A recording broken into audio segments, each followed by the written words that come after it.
Hi everyone, it's Paul again, and welcome to the video for, it's always the sad part, the final day of the day 4 of the 2024 Cheltenham Festival.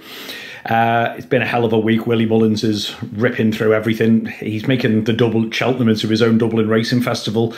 As I'm recording this, it's just before racing starts on Thursday. For those who missed it, in the Champion Bumpy essay, Willie Mullins got it up. The 100 festival winners. That's a staggering achievement, and fair play to the guy. He's a proper magician, isn't he? Anyway, going on to day 4, the 130 is the Group 1 champion hurdle over 2 mile.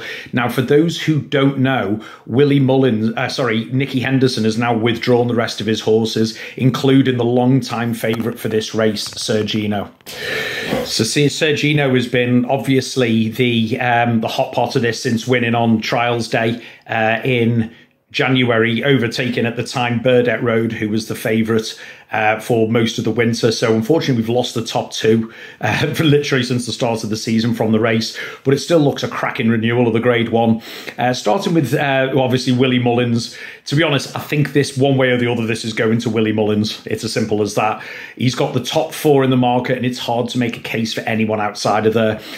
Salvador Mundi, Brian Hayes taking the ride, is actually the same owners as Sergino. Now, on his sole run in France, he got beaten half a length by Sergino, half to 3/4 of a length. Now, he's never ever run in the UK before, and obviously he must have been at Willie Mullins' yard for a while.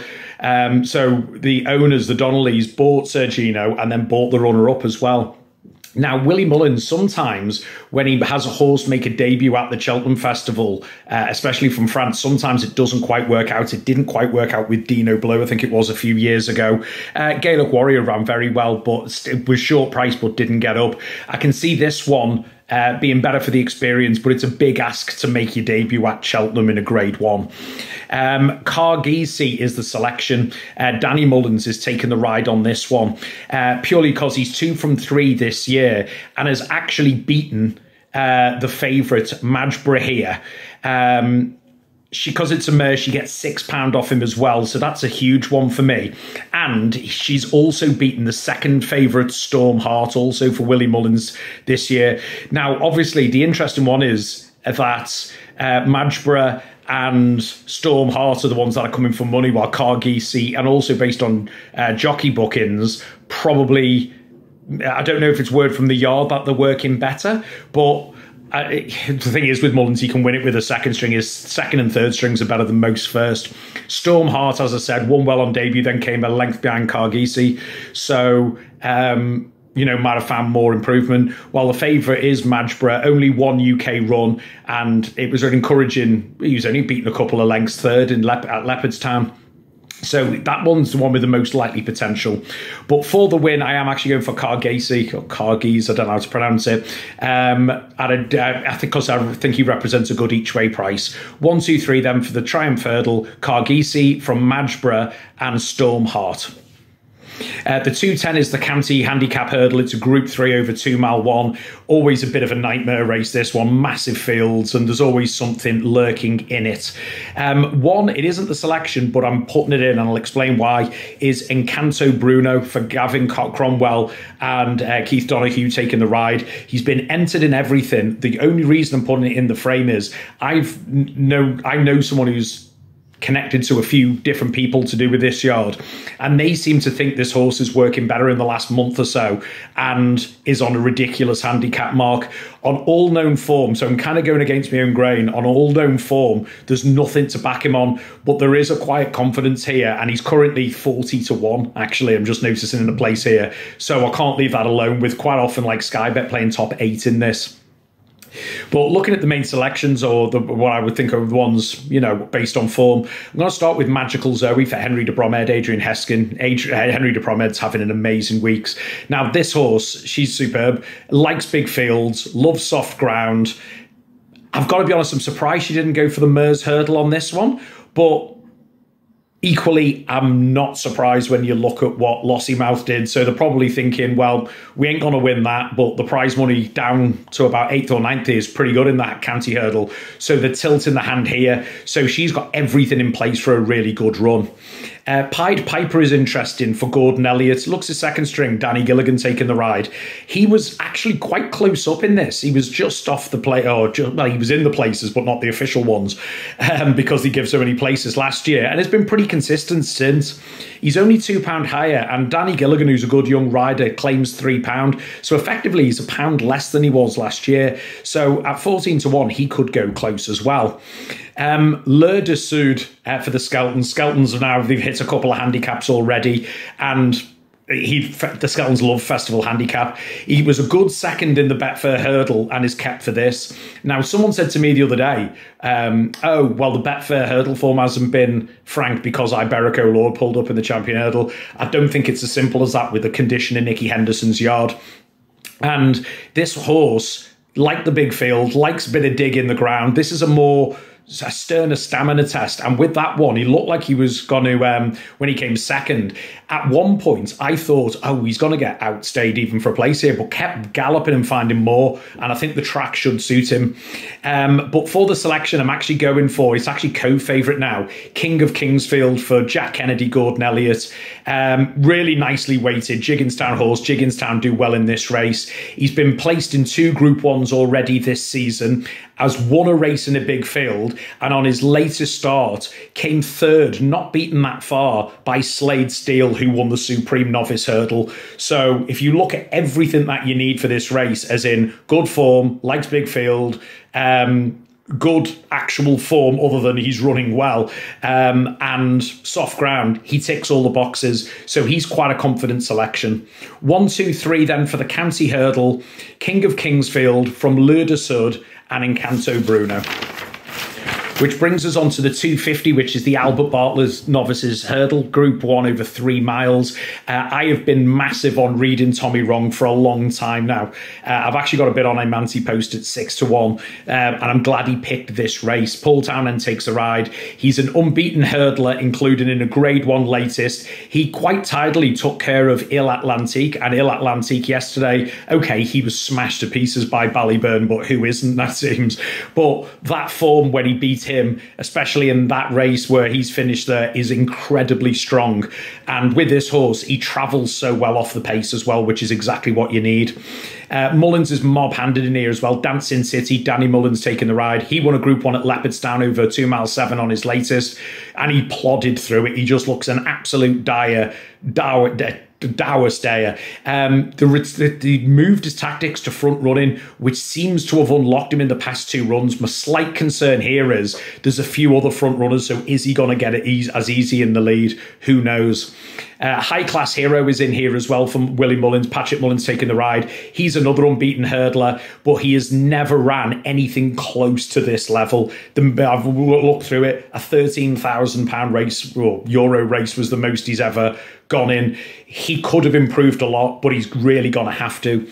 And I would have thought Captain Teague would have had a good chance here for Nichols and Cobden, but Paul Nichols' horses have been running horrendously all week.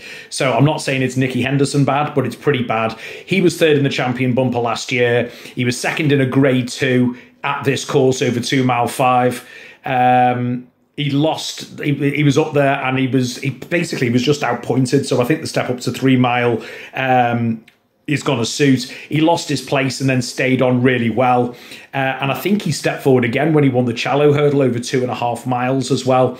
But it's the form of the Nichols yard there that's worrying me slightly.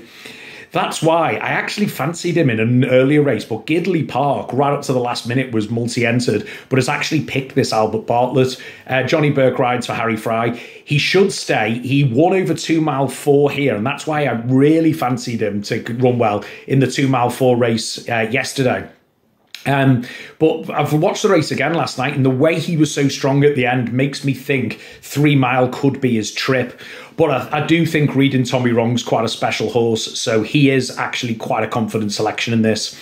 1, 2, 3 for the Albert Bartlett Novices Hurdle, Reading Tommy Wrong from High Class Hero, who I think is going to improve, and Gidley Park. which brings us on to the 3:30, which is the big race of the day, the big race of the week, which is the Tote Cheltenham Gold Cup, Grade 1, over 3 mile, 2.5 furlongs. It's the pinnacle. Look, I've got a soft spot for the Grand National. Because, you know, it's close to where I live. But in terms of the ultimate, for me, the Gold Cup will never be beaten. It's lost a bit of the shine off it. I would say Shishkin is out. I don't blame Nicky Henderson for 1 second. You can't. It's not fair to the horses. It's not fair to the owners. You can't run horses when the whole yard has clearly got something desperately wrong with it. Aintree is 4 weeks away. So my attitude is right. Don't run them. See if you can get them back to form. Go to Aintree or Punchestown. It's a great race, as you know, but I'm all about one horse, which is the favourite, Galloping Deschamps. Those who followed my multiple the other day would have known it as well. Paul Townend for Willie Mullins. He's the reigning champion. After this race last year, he got beat at Punchestown and beat on his comeback. I think there's an excuse for both of them. I think he was over the top at Punchestown by the time he had done that after a hard race in the Gold Cup. And first time out, he wasn't beaten far, but Paul Townend said he had a good blow afterwards. Since then, his 2 wins at Leopardstown have been the best I've seen in a long, long time. He just annihilated them. And if he turns up in the same form that he is there, and looking at Mullins this week, I think only a fall can stop him, to be honest. Fast or Slow is now second favourite, and deservedly so. JJ Slevin for Martin Brazel. As I said, he's beaten Galloping Deschamps twice, and he won at the festival last year. He's done absolutely nothing wrong. But I do think the twice he beat Galloping Deschamps, it wasn't by far, and there was perfectly valid reasons for it. And what I call in the proper mid-season battle, which was at Leopardstown in December and February, he was destroyed by him, and I'm expecting a similar outcome. If the ground stays soft, Jerry Colombe could be very interesting here. Gordon Elliott, Jack Kennedy taking the ride. He was second in the RSA last year, staying on all the way to the line. But he just quite hasn't hit the heights since then, to be honest with you. He's run well in defeat, but I'm hoping a return to Cheltenham, which is probably the most extreme staying trip he's had since the RSA, as I'm still calling it, last year, and softer ground could help. For all that, when he run against Leopardstown, he was another one who was annihilated by Galloping Deschamps. So it's a big leap of faith to think, oh, he's now going to turn the form. One who I think is overpriced for those who play the each-way markets is Gentleman's Game. Mouse Morris trained, Darragh O'Keefe taking the ride. For me, he's the forgotten horse because he's only run once. He went to the Charlie Hall, which was soft, and galloped him into the ground, to be honest. Brave Man's Game looked like he was going to come, didn't jump the last right, where Gentleman's Game jumped like a stag throughout, and he just ground it out. He's never been at the top 3 in his entire career. He's 8 years old, so it's a perfect profile, and he's been kept fresh for this because he goes best fresh. 33-1, 40-1 in the place. I think that's a massive each-way bet for when people say bookies go top 4 or top 5. I think he could run a great race. Now, L'Homme Pressé is probably now the leader of the home contingent. Charlie Deutsch, right for, I think it's Venetia William Train. He's been out for a long time, came back and was very impressive. Comprehensively beaten last time out, but it was probably over a trip too short for him. They'll have him bang on for this, but I just can't see him having the class to take care of the likes of Galloping Deschamps.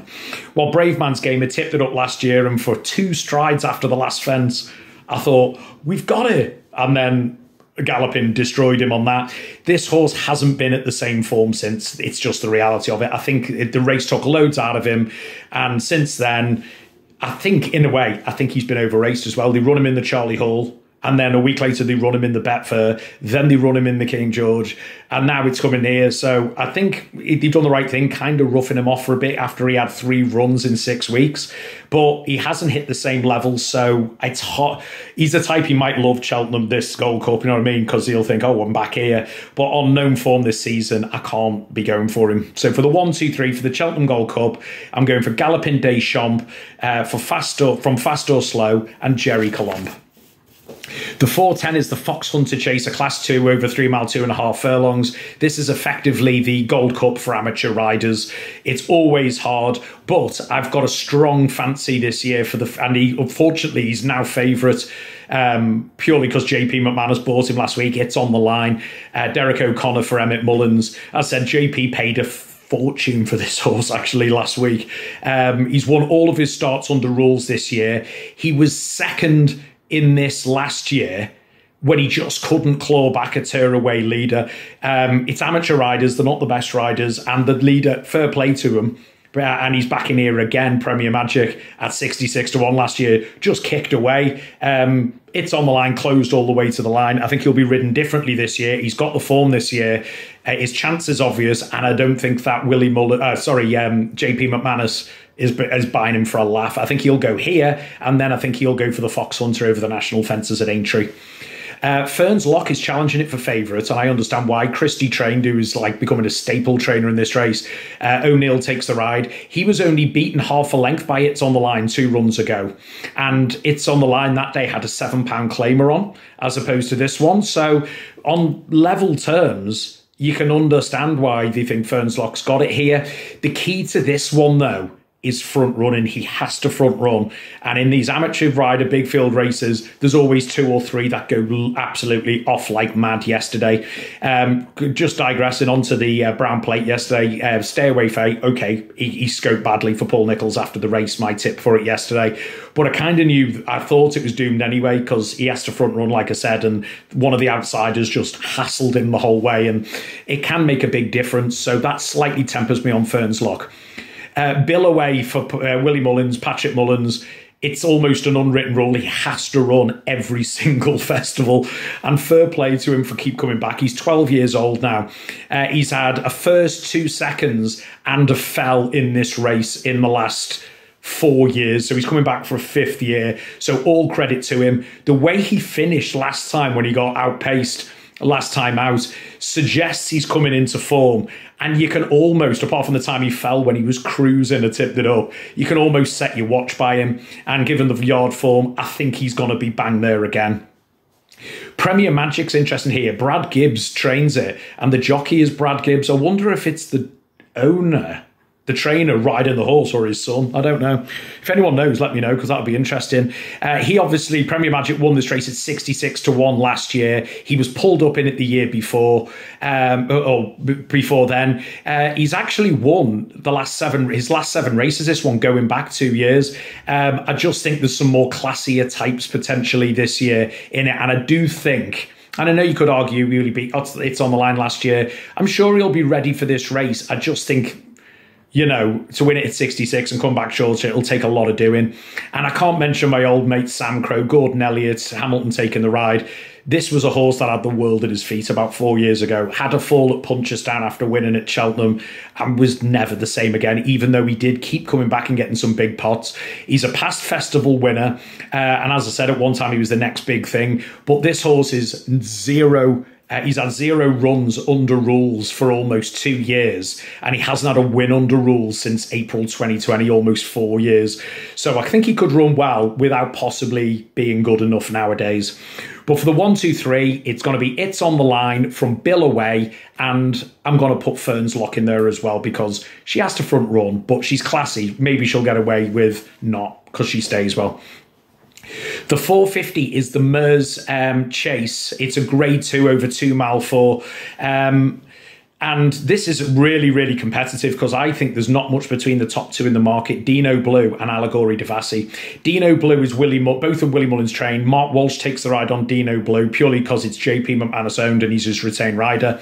Dino Blue came second in the Grand Annual last year, which on the face of it looks quite a good piece of form. Saying that, Mascada blew up in that one last year, and 3 or 4 of them who went back for that one just haven't performed in it. So the form of that is semi-questionable. But on Dino Blue's birth form this year, he's great. He's won a grade 3 and a grade 1 over 2 miles since then. He was second in a grade 1 latest at Leopardstown. He's never won over this trip, so the trip is the slight reservation if you're taking even money about this. And he's tried it twice and been beaten by over 4 lengths and over 12 lengths.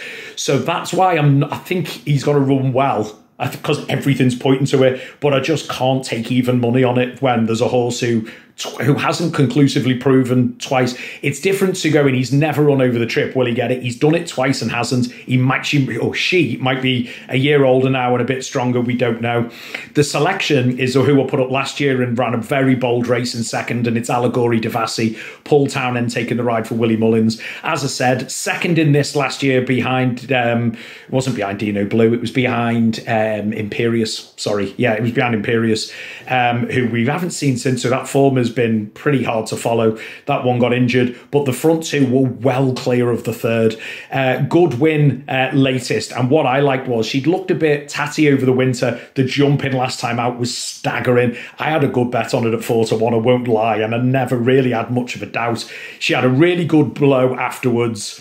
She'd been off form, but it seems to have hit form at the right time. She gets £2 off Dino Blue, and you know she stays based on last year. Currently 5-1. It's almost an each way play to nothing, that one. I think Allegory Devassi is. I'm happy with Allegory Devassi.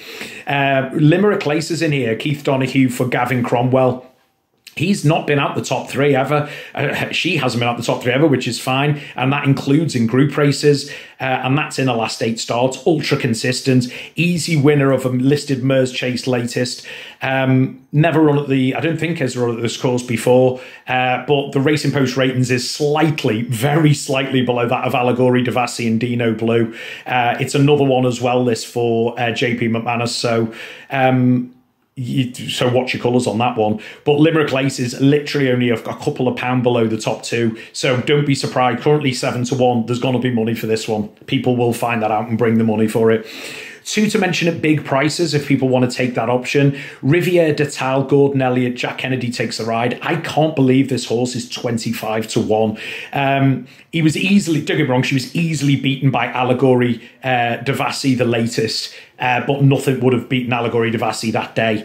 And he said afterwards she just ran no sort of race on that one. So that is the risk to it, I suppose. But in this last year, was travelling so well 3 out. And I've checked it went as low as 4 in the betting in running on the Betfair exchanges and tipped up 3 out. And it's that nightmare fence when you come down the hill. And that was really good. Generally very consistent. 25-1, and you'll get extra places on this. I think that's overpriced. And the other one you've got to mention, who's 80-1 at the moment, 80-1, Pink Legend for Venetia Williams and Charlie Dunch. She actually came third in this last year. Bit of a hit and miss profile, but runs well at this course. Looking at overall career form, she's a spring horse. And we're in spring now. You wouldn't know from the weather, but we are. Third in this last year. I think 80-1 on that. She could run a blinding race, but I think quality is going to come through here. So for the 1, 2, 3 and the 450, the Mers Hurdle, I'm going for Allegory Devassi from Limerick Lace and Dino Blue. Which brings us to the end. Sadly, it's the end of the day, the end of the festival. And that is always, as it seems nowadays, the 5:30, the Martin Pipe Conditional Jockeys Handicap Hurdle. It's a Class 2 over 2 mile 4. And as always, it's a nightmare. But what I would say is look at some of the winners of this race in the last 10 years. The likes of you, Galloping Deschamps is in there. This race is basically a springboard sometimes to potential megastars. So the secret is here, I think, is playing a game of where's the megastar. So we'll go with the also rans first. Sonagino's in here for Paul Nichols and Freddie Gingle. Very good record at the track, including 4th in a Group 3 in November.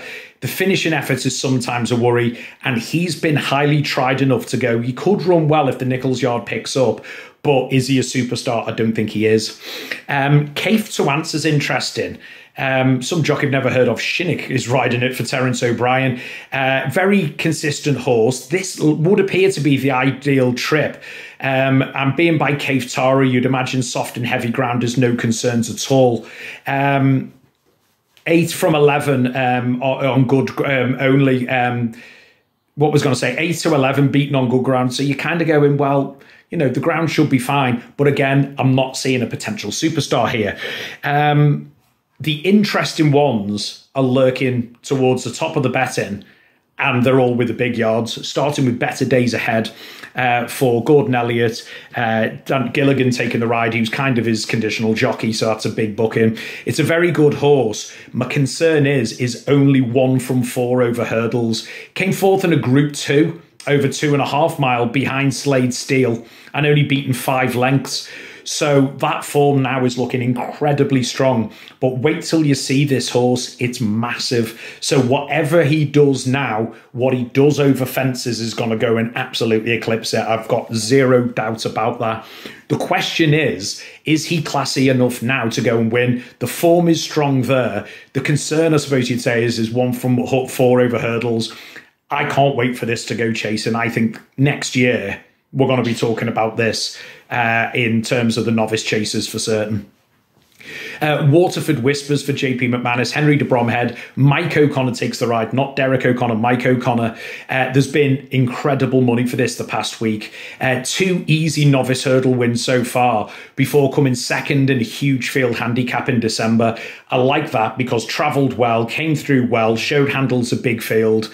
On the balance of it, more is needed, but this horse is a slow burn, and that's what you do with superstars. I always think when you think you've got a superstar potentially over fences, you slow burn them over hurdles, and that's how you do it.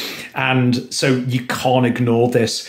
But what I would say is I've heard a lot. People have heard a lot. Kai de Bourbon, who's actually second favourite at the moment behind Waterford Whispers at 9-2. Willie Mullins, Michael O'Sullivan, probably the best condition you can get, takes the ride. This one cost a fortune out of France. Is 2 for 2 this year since moving from there. But what got me was the engine. His jumping was poor, but it was more novice-y than poor. Again, this is going to be a chaser going forward. And I think based on the money on it, they think it's going to be a hell of a chaser. But he's sure to improve, only 2 runs after coming from France. But what got me was the engine on this one over the last 2 furlongs. He could clatter through one and then just kind of pop back onto the bridle and off he goes again. And he's just a bull, this horse. And he's young enough to know there's more to come. Willie Mullins will have him ready for for this race at Cheltenham. I'm 99% sure of it. And I think the front 3 have got the potential to be incredibly good chasers. I just think, based on the money paid, it's going to come between the McManus horse and the Gigginstown, which is very poetic to end the festival and very poetic to that it's those 2 ownership colours. But I just think Kai de Bourbon has got something. I don't know about it. I've watched the videos, encourage you to today. He's got something. He has definitely got something. Whether it comes through tomorrow or whenever it is, I don't know. It's hard to know with this Martin Pipe, but I just think he's got something, this horse. 1, 2, 3 then for the Martin Pipe conditional hurdles, K de Bourbon from Waterford Whispers and Better Days Ahead. So that's it. We're done, guys. That's the 4 days. As always, thank you so much for coming back. Thanks for the comments that you've come in. I always try to reply to everyone where I can. Sometimes I forget. Sometimes I do it late because I'm watching the racing. But as always, thanks so much. I hope you found it useful. Hope we found some winners in there, or at least some, get your mind thinking about certain horses or some certain points you might not have think about. Aintree in 4 weeks after this. I might come back for it. I don't know. If you want me to, let me know. I might even see some of you there at Aintree. Always come and say hi, by the way. Happy for that. And yeah, thanks always, guys. Take care. And I hope you've enjoyed the festival. Take care.